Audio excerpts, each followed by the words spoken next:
And let's just say we didn't have a right to fish.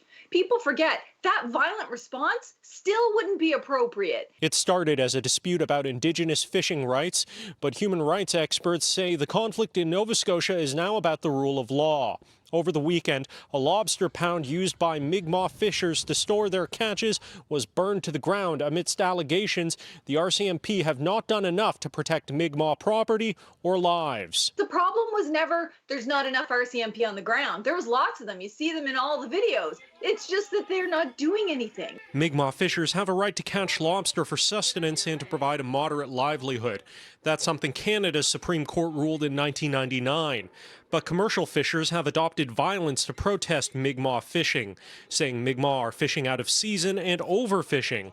Over the past weeks, Mi'kmaq traps have been destroyed and Mi'kmaq fishers saw a vehicle burned by an angry mob that threatened to set fire to the building the fishers took refuge in. We're talking about less than 350 traps of Mi'kmaq people compared to 350,000 traps of commercial fishers who have overfished and breached, all of the regulations over these many years. On Monday, the federal government assured Canada that the RCMP presence in Nova Scotia has been stepped up. But Chief Michael Sack says he doesn't trust the Mounties and wants the military to step in. The cabinet appeared to show rare disunity as Public Safety Minister Bill Blair said this is a job for RCMP, but the Indigenous Services Minister said the Mounties hadn't done their job. We must also recognize that once again, as evidenced by the scenes of violence, Indigenous people have been let down by the police, those who are sworn to protect them. This isn't a military operation. It is a peacekeeping operation, and it is the responsibility of the police of jurisdiction, and in this case, it's the responsibility of the RCMP.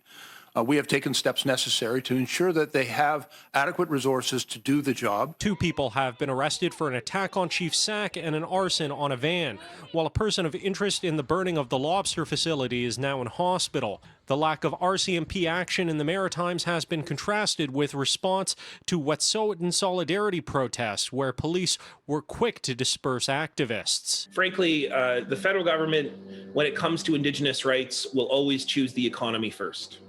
And whatever that takes, Indigenous interests are never valued when it comes to the federal government and corporations making money off lands and resources. The NDP and Liberals have both brought forward requests for emergency debate on the violence in Nova Scotia. It's now up to House Speaker Anthony Rota to decide when and if that debate will happen. In Ottawa, Xiaoli Li, City News.